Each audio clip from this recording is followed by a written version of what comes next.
All right, guys, welcome to the WWE Podcast Mailbag. Hope everyone's doing well on this Wednesday, November 9th, 2022. I want to give a quick shout out to a co-host of this show. While he hasn't been on in a while, I'm sure you know who he is, and the gardener, Michael Gross. Happy 47th, brother. I hope it's a fun one and enjoy it because, yeah, you only turn 47 once, and it certainly is going by quick, isn't it? I mean, I'm close to 42, and once you get past like 25, it's I don't want to say your life's over. It's not, but it feels like after that you don't pay attention as much, and things just kind of rapidly fly by. And anyway, I hope you're doing well. Hope that it's a happy birthday. All right, so let's get to our emails, guys. Let's get to our first email. Of course, we start with the patrons, as that's one of the perks of becoming a patron. And Jeff Hay writes in and says, "Hey, Matt, I hope all is well. Just FYI, when you talked about Logan Paul's possible injury at Crown Jewel on the Raw review, I wanted to verify it by saying I saw a TikTok of Logan with Jake in a training room after the event, joking about the fact that he did actually tear his ACL, MCL, and possibly meniscus. It also mentioned in the caption, quote, 'There goes the January spot.' So apparently there was something in the works for him at the Rumble. Now that's out of the way. I want to pose a question you haven't heard many people talk about. When the time comes and Roman's title reign comes to an end, do you think that will also be the end of the bloodline and the faction dissolve? I think they have a great thing going, but nothing lasts forever. Will they end the group when he drops the strap, or do you foresee them moving forward with a bloodline without the belts? Have a great week." Yeah, no one's talking about this because everyone's so focused on Sami Zayn and Roman Reigns still being champion that people aren't even discussing, well, when Roman drops the belts, is the group going to stay together? I would say that that's a good question, because if Roman is going to turn babyface, you would imagine that he doesn't need as much backup, right? So if he gets turned on by his cousins, which is a possible angle to the whole thing, then Roman goes babyface and the bloodline dissolves. But, if he doesn't, I mean, you could keep the Usos with him as a heel or as a babyface group, because there are a lot of heel groups floating around, and I'm going to go with Roman Reigns, even after losing the belt, keeps the bloodline intact. Sami Zayn is probably going to be ousted in the next month or two and made into a major babyface and probably going to challenge Roman, which he won't win, but it'll be a fun storyline to watch play out. But I think that the bloodline is too valuable of a group. It's too much of a cash cow for WWE, where they're pumping out t-shirts left and right. They are the number one selling group. The number one selling t-shirt is the Sami Zayn t-shirt related to the bloodline. So I think that, again, that's right now. We don't know when he's losing his championship. So that's a good question, Jeff, but that's my best answer. All right, let's get to the next email here, and it's from the patron on Patreon, and he says, "Man, Paul and Roman's match was great. Definitely enjoyed it. Outside of wrestling, not a fan of the Pauls, but in wrestling, I give him some credit." Yeah, I do too. I went over this at length in my Crown Jewel review, and regardless of what you may think about them on a personal level, and a lot of people don't have very favorable views of the Pauls.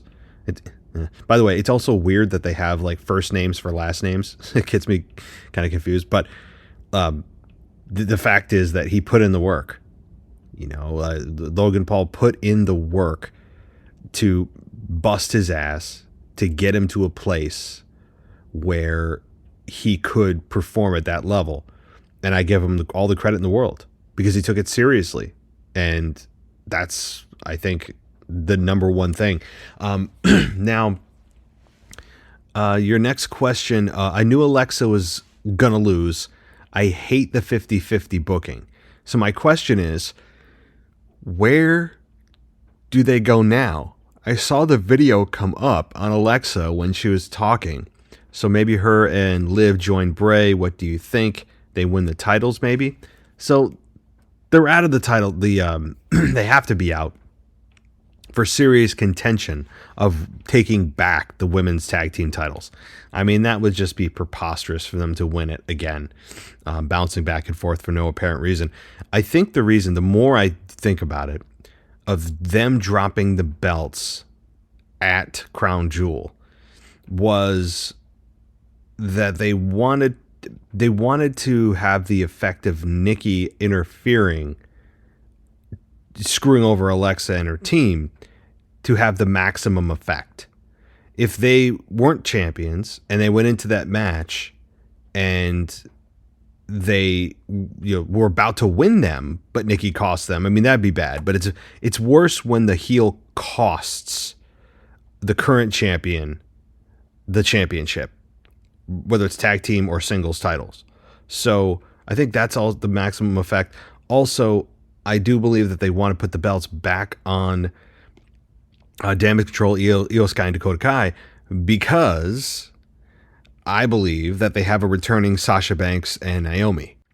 And I think that is probably going to take place at Survivor Series in Boston, of Sasha Banks' hometown, where they regain the women's tag titles. Now, I haven't heard a whole lot about Naomi, but I would imagine she's also in tow here. But yeah, so that's what I think. Also, you guys, you bury my guys. I do the same to yours. Austin Theory cracked me up, but do you think it's really over, or will he get his lawyers or something to make him get his briefcase back? I don't know how. The thing is, watching that, I don't know how that you could look at that as some kind of legal loophole situation.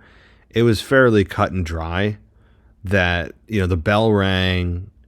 He actually handed the briefcase. There's really no disputing it. I hope he doesn't do that, because I feel like it's a relief to take the briefcase off of him. I don't think he was ready to beat Roman. He's been U.S. champion before, but in this case, Seth Rollins needs the championship at this point because he hasn't been a singles champion in so long that him being successful against Rollins wouldn't have made a ton of sense. So I think it's actually a relief for his character to not be kind of imprisoned by that briefcase. He can move on to creating his own identity outside of just constantly calling himself the youngest Money in the Bank briefcase winner in WWE history. Like, that got old fast. So I think it's actually a good thing, even in a loss. Mia is back. Mia Yim. Didn't expect it to be here. Maybe Beth or something. Who did you think it was going to be? Still waiting on the Rhea and Belair. Like, the suspense is killing me. That's all for this week. Until next time, the patron. Well, thanks, Randy. I did not think Mia Yim.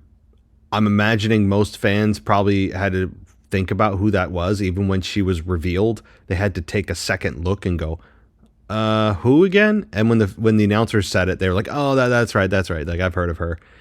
But I'm sure there's some fans who have never seen or heard from her ever. So I think it's important to get Mia Yim some mic time, or for the announcers to give us a little bit of a backstory for people who may not remember or know a lot about Mia Yim. But yeah, I think Rhea Ripley and Beth Phoenix are on a collision course for probably a Survivor Series, but I could also see this being extended even further. But yeah, I actually thought it was Beth, but yeah, they're saving that, I guess, for down the road. However, Rhea Ripley and Bianca Belair, I can't wait till that happens. They have not had a match or even interacted. I know that there was an injury. Rhea Ripley got injured and they couldn't have the match several months back.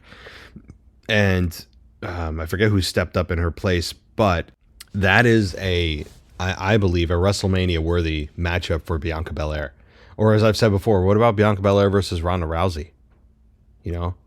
That also in and of itself is just, it's WrestleMania worthy. But Bianca Belair, Rhea Ripley is going to be a better wrestling match, I think. And that has to happen. it has to happen in sometime in 2023. I really don't believe that they'll have any interaction, at least anything official in terms of championship matches until the calendar turns to 2023. That's my take. But yeah, the suspense it's there. It's palpable. I agree. All right, let's get to our next email here as I switch accounts. Some of you send it through separate accounts. Let's see here. Let's get to Rocky T. And he says, checking in once again, Rocky T from Houston, Texas. I just so happen to be writing this email street side, waiting for the World Series parade in Houston to start. Oddly enough, I spot a guy across the street with a Yankees cap on and thought of you. So go figure. Well, gee, I'm glad that you I come to mind when you look at a lonely soul with the only Yankee hat on. Yeah, that makes me feel good. So like I mentioned in the message I left on the Blog Talk Radio episode, I called. Yeah, okay. So I honestly don't know what happened, and I've contacted support. I may end up changing platforms. They're a big platform, but I've had issues with them, and so I may end up changing to a different platform. I've got a couple of them in mind that are really good. So I don't know what the problem was. So other people said that, I started the show, other people called in. I didn't see any callers. Something ain't right, but all right. So on to Crown Jewel. Logan Paul did over deliver in the match, but I still don't like his face. I don't like his hair or his promo. I really thought Roman was going to move off the table with Logan when Logan jumped with the frog splash. He landed perfect, so I have to give him props for that. And for the frog splash in the ring, and like you said, for a split second, I thought he might get the 1, 2, 3. Yeah, that was that moment that I have been alluding to even before the match, that we want that one moment, and we got it. That the one that even the most skeptical people might believe it's possible for him to win. So credit to all involved there. So here's your rapid fire. Yeah. You know what? I have to find a rapid fire sound effect. I really do. If it wasn't 12:30 at night right now, I would do that. But next time. Okay. Last women's standing match was awesome. I hope Bayley's knee is okay after the awkward landing on the chair. Hope everybody realizes the Usos won clean in the title defense. It was weird seeing Brock in the Hurt Lock. Can't remember the last time that Brock was put in a submission, especially for how long it was locked in. Yeah, that one I agree. Yeah, that one is the visual of that with Brock like just beat red in that submission it almost made Brock looks vulnerable, and I do believe that it was something designed to make Bobby look very strong. It was something to give us a bit of a different visual for Brock, and it also was a mechanism that they're going to use to get to their presumed third and final match. That's my take. Let's see. Women's tag title match was really good. Matt didn't hate on the superplex in the corner with all the girls. I believe you mentioned something about that on the show, how they set it up. Yeah, I guess I've just kind of moved on. I mean, how that superplex is set up. I mean, once you see like multiple people in the corner, you know exactly how it's going to be set up. But that said, I mean, the Crown Jewel crowd in Saudi Arabia was easily satisfied. I mean, they were chanting Holy S to just normal superplexes. So that's how low the bar was set for those chants. Shayna Baszler looks legit again, side by side with Ronda. I hope they chase the tag titles after Ronda loses the SmackDown title. Well, I don't think that's going to happen until probably WrestleMania against Becky Lynch. So you got some time there. Hell yeah, Mia Yim to the rescue. I enjoyed her work in NXT. And I saw an article about Bobby Lashley wanting to bring back the Hurt Business. What do you think about Bobby turning heel again, considering he's resorting to heel tactics by attacking Brock after the match, and perhaps just joining MVP and Omos to form the new Hurt Business? Rock out. Yeah, good, really good observation here. You guys are making me think. I don't hate Bobby Lashley turning back to a heel. Why? He's not a particularly inspiring babyface. He's kind of lukewarm. He's okay. But I do believe that his best work has been done as a heel, and having him bring the Hurt Business back is, I think, fine with me. But like you said, should it be with Omos and MVP, or once again Shelton and Cedric, who both were on Raw this past week, but both lost their respective matches? As I have pointed out, they are the in-house enhancement talent for WWE. But I'm all for Bobby Lashley forming an alliance with MVP and Omos to be like some kind of super group. I'm cool with that. But the other thing is that you have so many factions floating around now that it feels like there are more factions than singles competitors. So I would pause on that unless you're going to disband another group. I just feel like things are getting a little too heavy on the faction thing. But great questions as always, Rocky T. Hope you're doing well. All right, let's get to our next email, and let's see. We're gonna go with, where is? I know I saw it. Aha. Okay. Yep. Yeah. You guys know who I'm about to talk about. It's Mr. DJ Kuzmo back at it again on our mailbag show. Very brief. I'll try to be brief. To your first point, the new women's tag team champions. Wait, hold up. The Damage Control a new chance. Did I miss something?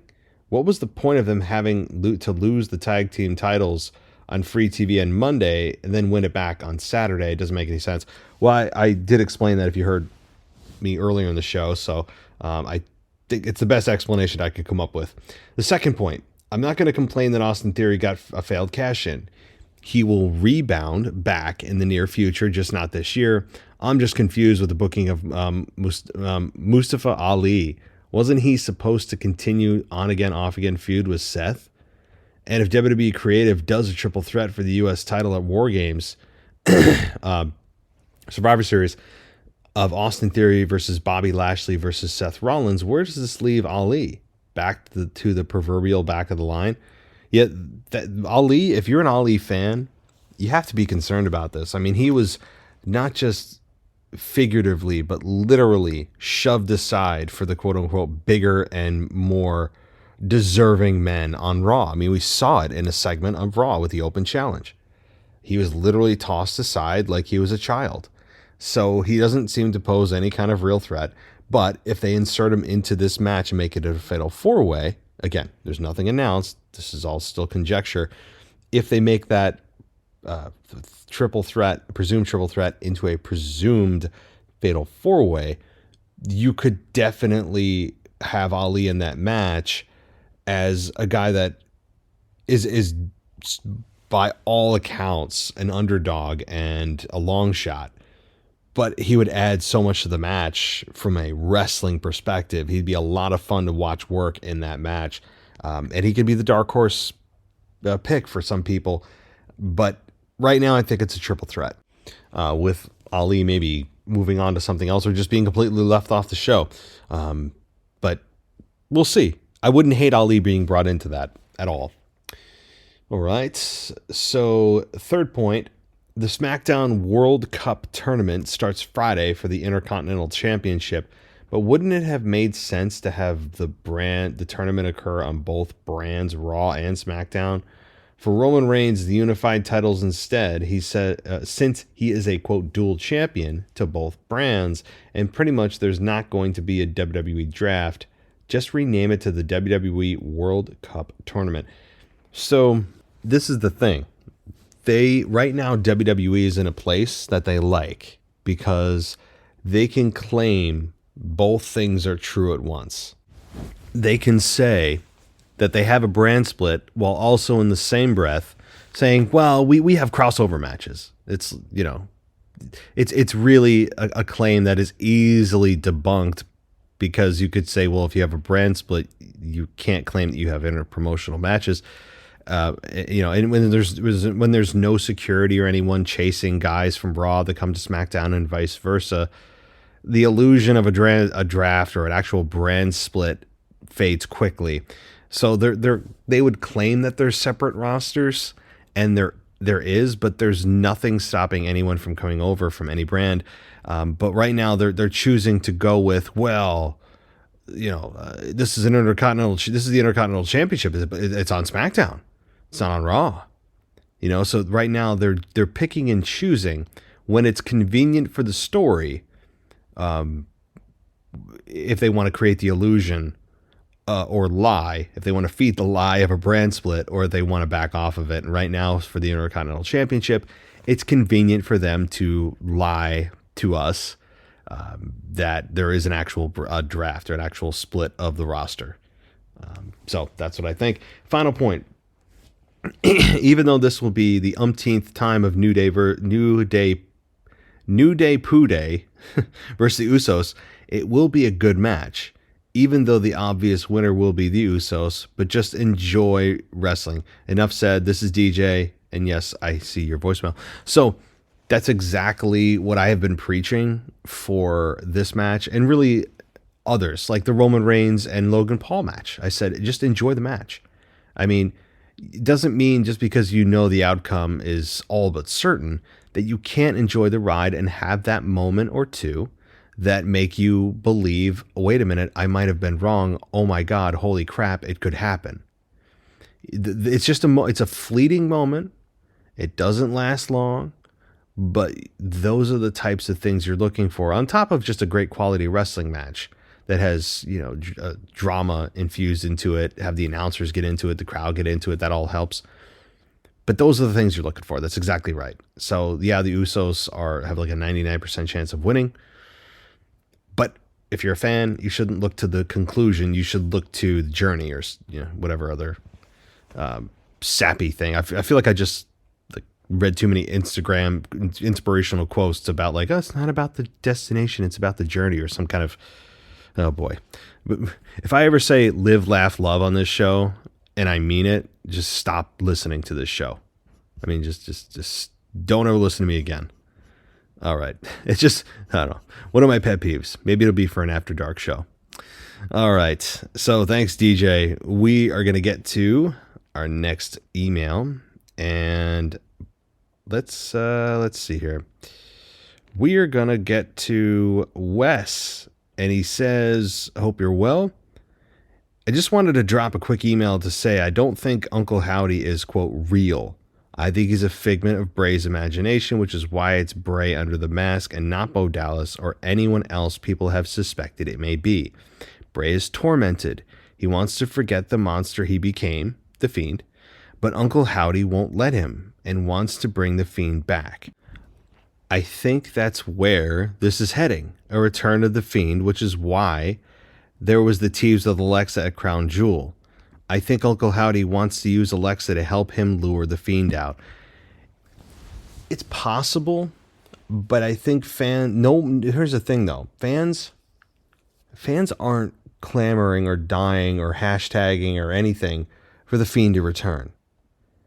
I feel like when he returned at Extreme Rules, that character was symbolically laid to rest. It was part of the introduction. He had that stand-in with the mask, and it was just kind of like a symbolic of evolution of the character. I really actually hope that's not the case, because I think it would be really a regression of the character. I think the Fiend had some elements to it that the fans really didn't like, i.e., the Hell in a Cell match with Seth. The WrestleMania match with Randy Orton, the last one he had before he left, and the fact that he no-sold so much stuff, I think really started to eat at fans. So they could tease that or allude to it, but I wouldn't follow through on it. And I also don't think that's that Alexa is going to be involved in this. I'm taking the hopeful road that she's not. That it was just a wink to fans that, oh hey, Bray and Alexa are in the same building. Remember, they have a connection. So I could be wrong, but I'm hopeful they just leave Alexa the hell alone. That's what I hope. Plus, that new upside down symbol of like the moth or whatever it is not very fiendish, shall we say. There's really, to me, no evidence to support it. Uncle Howdy is talking about, the masks that Bray Wyatt wears, the symbolic masks he wears in public, that he's putting on an act, basically. And if Uncle Howdy is just a figment of Bray's imagination, I'm going to be very disappointed, sad, and angry. I mean, how can you, like, what is this all leading to? Why? Like, why would they do that? To show he's mentally unstable, mentally unhinged? We already knew this. So I hope Uncle Howdy's an actual real person. I don't need another split personality from Bray, but we'll see. Thanks, Wes. Let's see here. Got a few more. Let's get to Levi. Levi Graham, he says, hope all is well. I have 2 questions with the return of Bray Wyatt. Do you think he will still use the mandible claw? Also, so let me answer that, to your first question. No. He'll use Sister Abigail. That's what my thought is. Also, I have a sneaking suspicion that at Extreme Rules, The Miz will most likely be I think by Extreme Rules you mean Survivor Series, that The Miz will be in a tag match against Johnny and Dexter, but who will be Miz's tag partner? Sadly, John Morrison, but that actually, I don't think that's a bad idea. John Morrison and The Miz. The problem with that is, though, if you guys have listened to the show before, John Morrison and The Miz were one of the worst parts of the pandemic era, bar none. And it's personal preference, that's all. I'm not going to sit and rant about it. I did that way too much during the pandemic.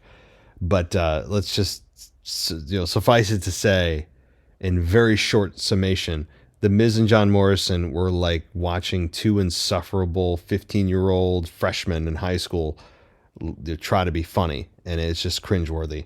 That's all. I'll leave it at that. But in ring, Johnny Nitro is quite a wrestler, I gotta say. All right, let's see here. Let's get to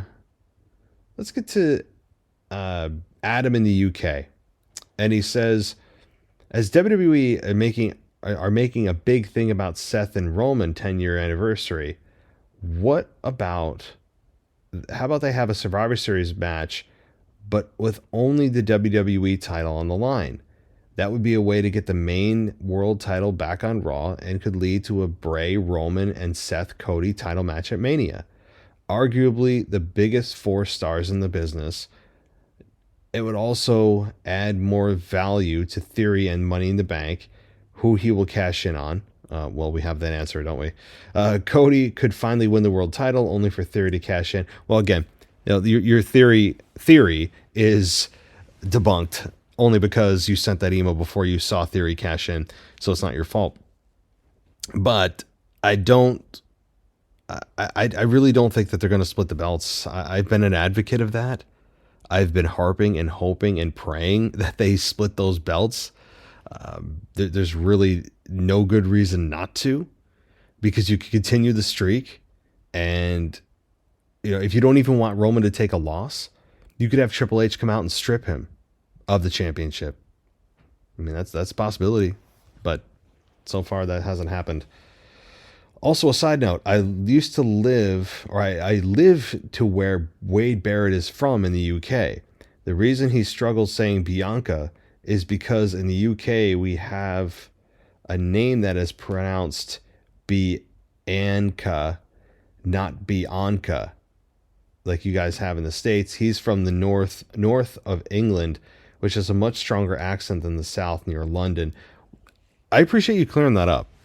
I'm sure he feels like he's saying it correctly, or maybe he actually can't say it the way that it's supposed to be pronounced. That at least, Bianca herself pronounces it. But that makes sense. And I had a feeling it had to do with his accent, but him saying it so many times was it drew attention to something that didn't need to be had attention drawn to it. Like, okay, he mispronounced it once, or at least his accent, quote unquote, mispronounced it. But then he kept saying the name over and over and over. And I was like, dude, can you just maybe say her last name instead? But I appreciate you clearing that up. Thank you, Adam. And let's see. Let's get to. Oh wait, you sent another email. It was a quick follow up, and you said that you have another Money in the Bank. Oh, so forget the Money in the Bank idea. I still think Roman needs to lose the title and keep the Universal, even if they still exist as two separate titles. Good, keep up with the good work with the podcast. Well, thank you, Adam. I really, I'm all for them splitting the belts. I don't think they're going to do it. There's nothing more to say about that. Okay, let's get to Jackson. Jackson from Melbourne. He says he wants to touch on a few things from Crown Jewel. First, my pre-match predictions weren't bad. 7 out of 8 on the matches, so that won me a bit on the punt. Only match I got wrong was Lashley versus Brock. I wasn't able to watch Crown Jewel live as it started 3 a.m. Sunday morning here in Australia and had a big day Sunday, so was also only able to watch a few matches when I watched the next day. Starting with Brock and Bobby. I wasn't overly interested in this match, but was interested in seeing the ending, in which I think the ending was an awful choice. Had no problem with Brock winning, just in how he won. Makes him look extremely weak. I mean, if they're going to do that for that ending to make Brock look weak, it did its best. It did its job, but I don't understand why you wouldn't want to make Brock look that weak, or why you would. I agree that it was a weird finish. It was underwhelming.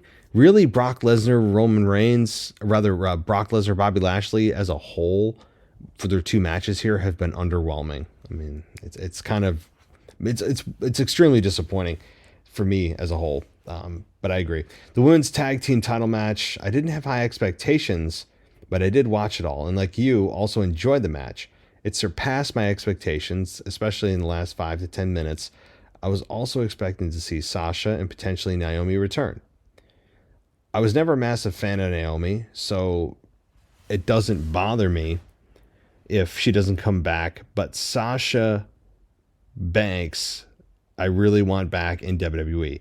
I saw on the match card picture where that Alexa Bliss's hand was meant to be on the title belt. It was Sasha's, so I thought that was a hint at her returning. Yeah, I saw that. That was a rumor going around. I did hear about that as well. With a picture of is actually Sasha Banks' hand in that picture. Let's see.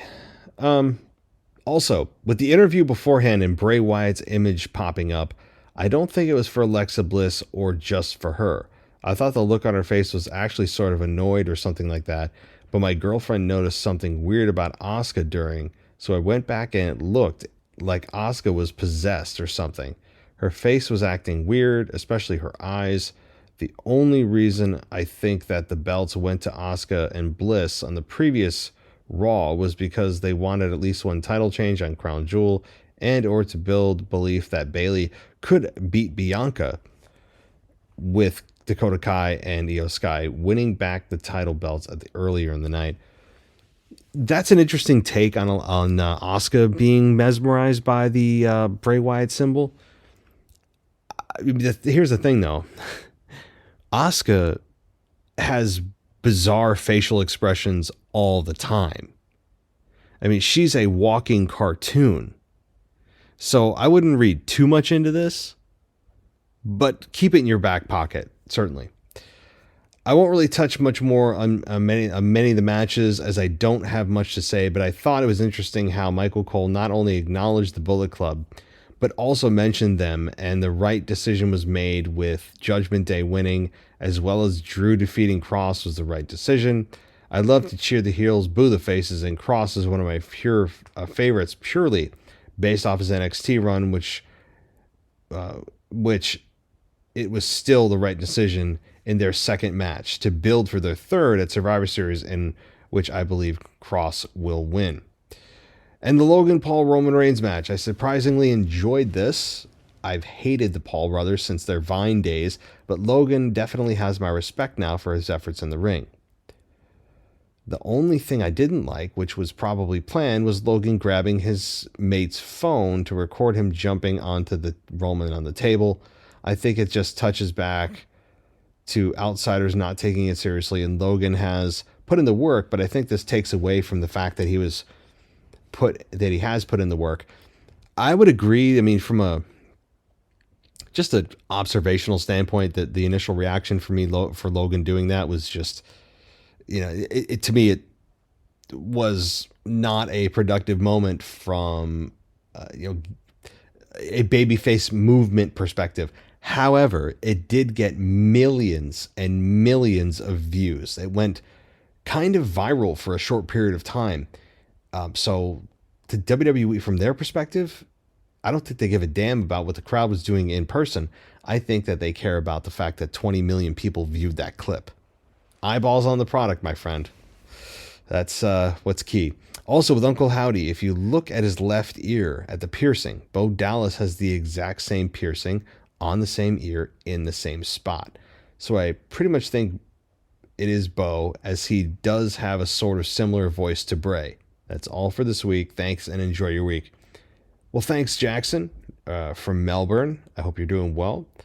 Let's see. Oh, you have a second email here. You just finished listening to Raw, and he has Logan Paul has a torn ACL, MCL, and meniscus. Yes, so I did get that, and it actually kind of sucks.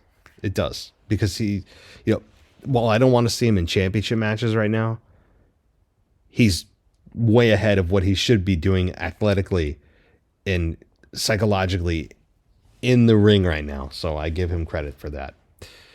Okay, I think we have one more email, and then we're going to call it quits with the emails. This is from Phil. He says, first off, have you noticed since Triple H took over, we don't get the Welcome to Monday Night Raw intro from whoever is first out? If I did notice, it was my subconscious, but now I'm going to take a conscious effort look at that. And maybe that's why I've enjoyed the opens to Raw so much lately.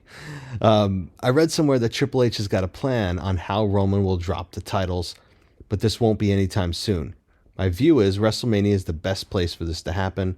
As to who it is, I have no idea. I want The Rock to face Roman, but with no title. Bray versus Roman is the next best thing. Could you stretch Rock Roman until 40? That'll be in Philadelphia, from what I understand. I wouldn't do it, and here's why. First and foremost, Father Time. The Rock, as good of a shape as he's in, eventually time will come for all of us, even the great Dwayne Johnson. So being a year older, it's, of course, never a good thing in this case. But also, what about injuries? Like if everyone's healthy, there's another argument for doing it this year. Do you really want to deal with potential injuries?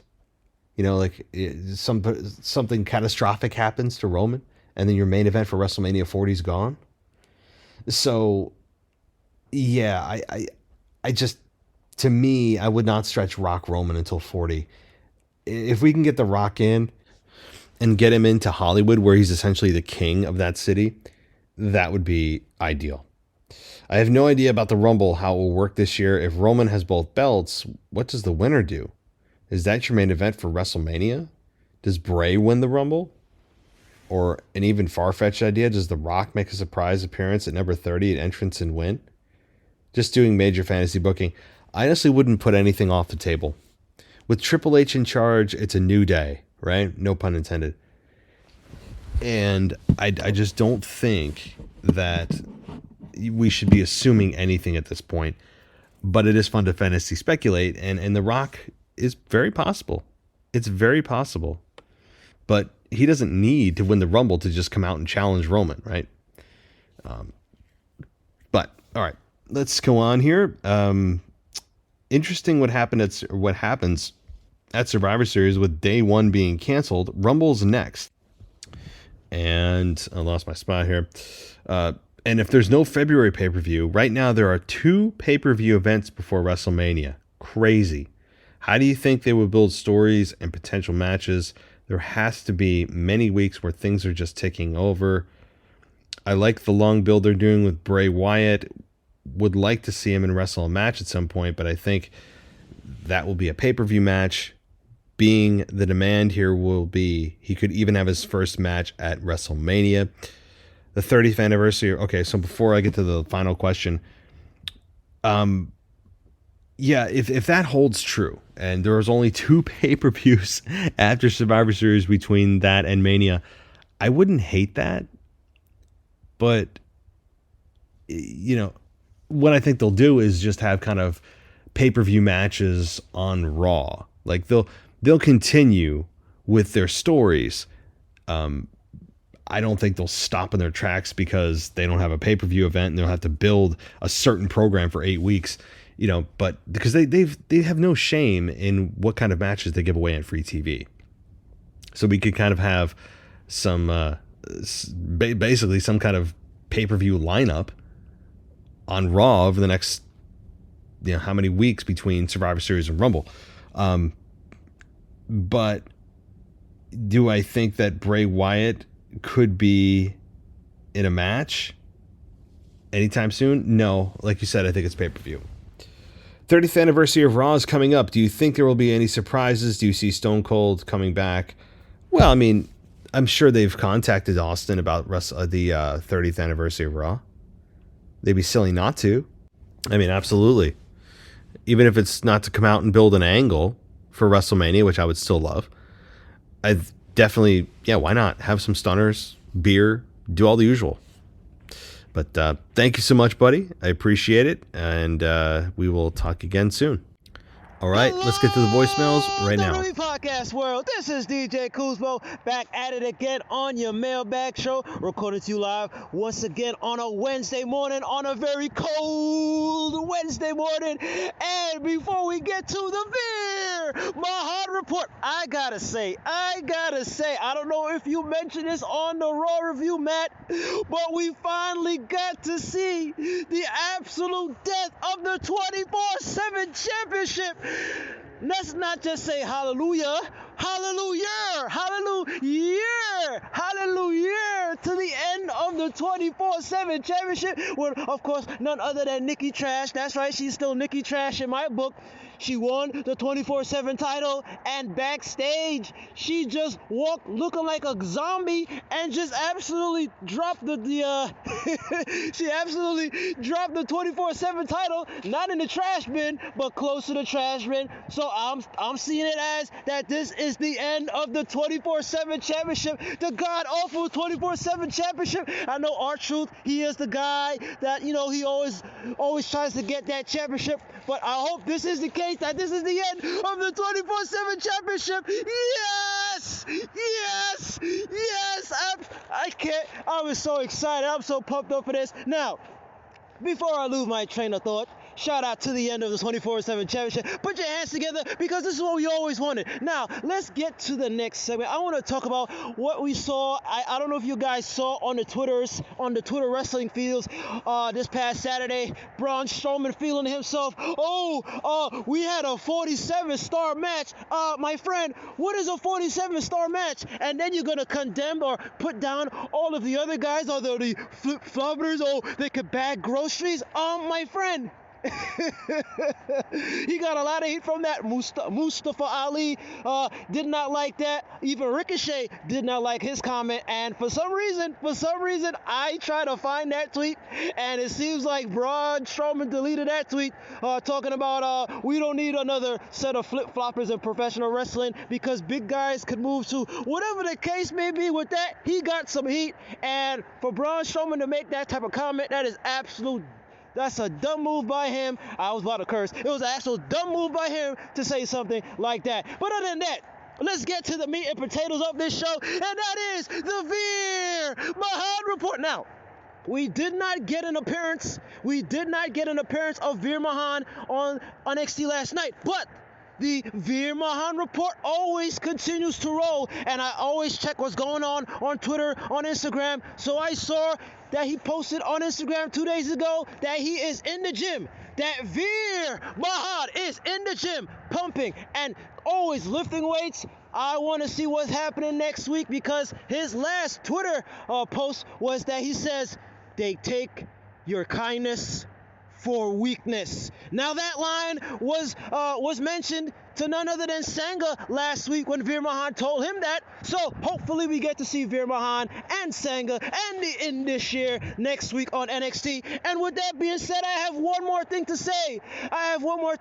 This coming Saturday, none other than your boy right here is going to be celebrating a birthday, and it's going to be another year around the sun for me. So it's going to be a great time. November is always a great time. But once again, this is your boy DJ Kuzmo. I know I'm over the 3-minute mark, but this is your boy DJ Kuzmo. Have a blessed week. Stay Uzi, my friends, and peace.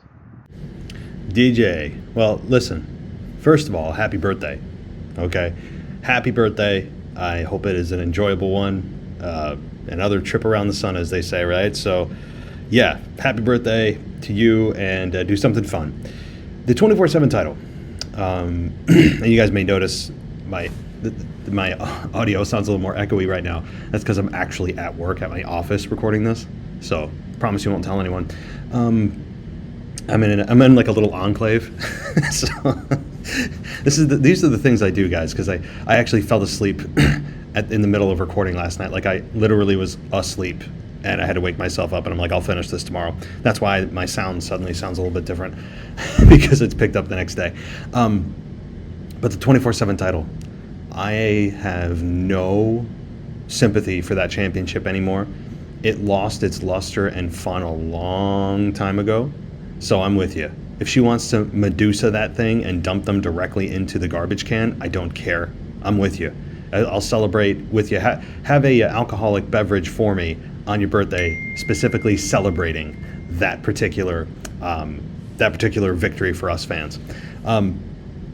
Now, I will also say that your Veer Mahaan report is very welcome, as always. I'm glad that you continue to keep us updated on his progress in the gym or progress on NXT, because, as I said, most of us probably don't pay attention to him. We just don't. But it is interesting to see exactly where he's going, because truly, I believe he has a lot of potential. But potential doesn't pay the bills, and we'll have to see if things play out in his tag team or whatever it may be. I want to just finish up by talking about Braun Strowman. I think his tweet, since he deleted it, it's kind of a self-admission or quiet admission that he probably shouldn't have said that, or at least he still believes in what he said, but he doesn't want to deal with the public backlash. But the wonderful thing about the internet is it saves everything. You can delete a tweet, but it's too late, right? So Braun Strowman, I really believe, has kind of a big man complex where he believes he's better. I mean, I truly believe he believes that. He's said this in interviews before about bigger guys being the future of the business, and I think it was unwarranted. Now, I understand what he's saying. I think he conveyed it in the wrong manner. I agree with the premise that you can have a 5-star match if you're not the, quote, flippy-floppy gymnastics guys. I believe that, and I have been a proponent of not everybody feeling like they have to have the same kind of match with the same moves and the million super kicks that are just, at this point, super kicks are just the new headlock. They don't even have any effect on anyone anymore. Think about that. Shawn Michaels' finish is now less than a transition move. Guys barely sell it anymore. And when you look at it, it's overused by everyone. It's just become a weapon in the arsenal of everyone's moveset. And when you think about the logistics of it, imagine someone actually kicking you in the jaw that hard. It is a knockout shot, which is why Michaels made it a finish. It is unbelievably egregious how many times super kicks are used. But back to the point of Braun Strowman, I don't disagree with him principally, but I disagree with how he did it, trying to insult the quote unquote little guys who now need to go bag at Kroger. He may need to take a look in the mirror as to why he's not at main event level when a lot of the guys that are smaller than him are. I mean, you look at guys just like Shawn Michaels, just like a Rey Mysterio, who wrestled that kind of match and are Hall of Fame main eventers, WrestleMania main eventers, legends. Braun Strowman's not a legend. He's never main evented WrestleMania. So he may want to take a look in the mirror instead of pointing to the little guys, okay?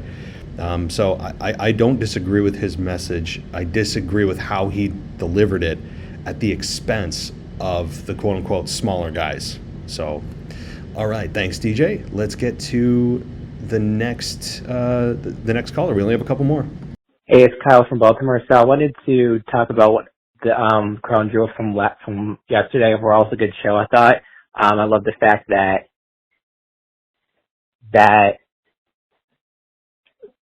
Bailey and Bianca's match was really good, and I enjoyed that. I hope that with Bianca now being champion, she needs to, stay champion. What's next for Bailey? She just lost again. Like, what is he going to do with her moving forward, I guess? So that's my main question with that. But, because, I'm making this call before Raw, so I don't know what they're going to do with her, but this is my main question. What are you going to do with the Bailey after losing again? Because she lost a couple of times now to Bianca, so what's next for Bailey? So, but they still have the War Games because of her loss. Doesn't matter, I guess. Well, give your thoughts on that, but thanks for a call. Bye. Hey, Kyle. So let's talk about Bailey. She does feel a little bit lost, and I think some of that has to do with the fact that she's lost to Bianca Belair, 2-3 times now. That program seems to be done for now. And when you look at the rest of the roster she could compete with on the women's side of Raw anyway, again, barring a Charlotte trade or a Becky return, which I think when Becky returns, she probably will feud with Bailey before going to SmackDown and ultimately connecting with Ronda for WrestleMania. So here's as it stands right now. We have Alexa Bliss, Asuka, Bianca, which is out of the question now, Carmella, which, let me just pause for a second on Carmella. If you guys don't know, there's kind of a sad sub-story here of Carmella and Corey Graves. They had a miscarriage, and I don't know how far along the baby was, but it was far along enough to warrant Carmella being out, and it's awful. Okay, like I don't. We're going to take the personality out of it. It's an awful thing that no one should have to go through. Unfortunately, a lot of us know or have been through this kind of experience, and it's just one of those awful life events. And so, if those of you don't know, I don't know any more than that. But Carmella and Graves did go through a miscarriage. So, anyway, Candice LeRae. We have, I'm going down the list here. I'm looking at it. That's why it's in alphabetical order. Dana Brooke, LOL. Doudrop is injured. Io Sky and Dakota Kai are part, obviously, of their own team. She can't compete with them. We have Mia Yim, who's going to be in a program with Rhea Ripley right now. Nikki Cross, who is working with Alexa Bliss, kind of, right now. Rhea Ripley is, again, already tied up. And Tamina, LOL. So right now, Bailey is a bit at a loss unless she starts a program with maybe Asuka. And if Asuka and Bliss break, that's a possibility. You'd have to break that team up. And if Alexa goes off with Nikki, Asuka could compete with Bailey. That's a possibility. I mean, that's what I feel like she could do. Otherwise, she's kind of lost in the sauce right now. So, all right. Thanks, Kyle. Let's get to our final voicemail. Hey, what's going on, everybody? Rocky G here from Houston, Texas. I left email, but I just kind of listened to the Raw review and has a couple of points. first, we were talking about Riddle using Randy Orton's mannerisms in the ring. Well, I think that may be the one thing that turns Randy on Riddle. He comes back and, one way or whenever he says, why you still using my moves, blase, whatever, RKO, boom, sets up that feud. Second thing is the piece of ring equipment that is used on Gargano. I believe that's what they use to tighten the turnbuckles to the pole. Just a little food for thought there. Third, I know you watched the Hulu version of Raw, so you may not have seen this. After Nikki won the 24/7 title, they showed them backstage walking, and she kind of just dropped it off her shoulder, and it almost looked like it fell in a trash can, but it missed. It just fell to the floor, and she kept walking, and nobody damaged control, picked it up, or even paid attention to it. They just kept on going about the business. So maybe her winning it, I don't know if it's her craziness that dropping the belt was part of it, or maybe they're getting rid of it altogether. Who knows? But I just wanted to lay down those couple of facts there for you and have your comments on those. All right? That's it. Everybody, keep it oozy. Don't have a good day. Have a great day. Hey, Rocky T. So thank you for the clarification on Nikki Cross. That wasn't on Hulu. Probably should have been. That's kind of a significant thing to do, to trash one of your own championships. But they decided it wasn't, and I did catch afterwards the highlights of it and watch what happened. I'm not trying to harp too much on the 24/7 title. I just think it was a symbolic trashing of the belt, a literal trashing of the belt even, and it's just time. How much more could you have done with it? I mean, they did everything they could possibly do with it. It became a joke. It wasn't funny. I mean, Peter Rosenberg, for God's sakes, won it. I mean, I'd love to know the complete list of people that won it. And it was a complete joke, and it wasn't meant to be taken seriously. But it even became a bit unbearable to watch. So that's the tipping point for me. It was entertaining at first. It was just kind of a hot, fun thing at first, hilarious thing, and then it overstayed its welcome by like 2 years. So I have no problem with that.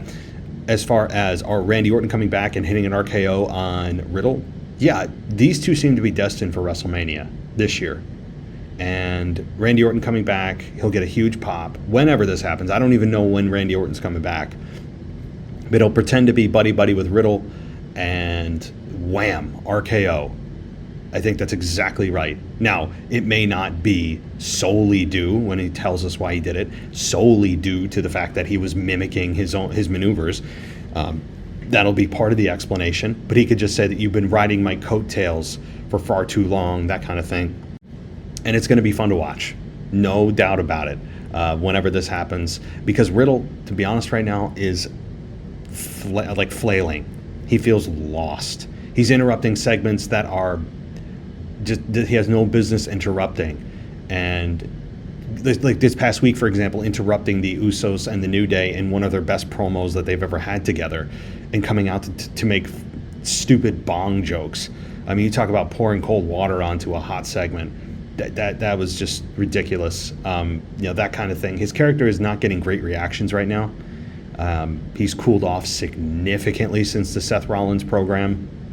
And I think maybe he just needs to take a little time off. I think that's what he needs to do. If they're just going to have him in random segments interrupting things he doesn't have any business in, for his own sake, if they want to keep him babyface, maybe just keep him off TV for a little while. Or have him in dark matches, right?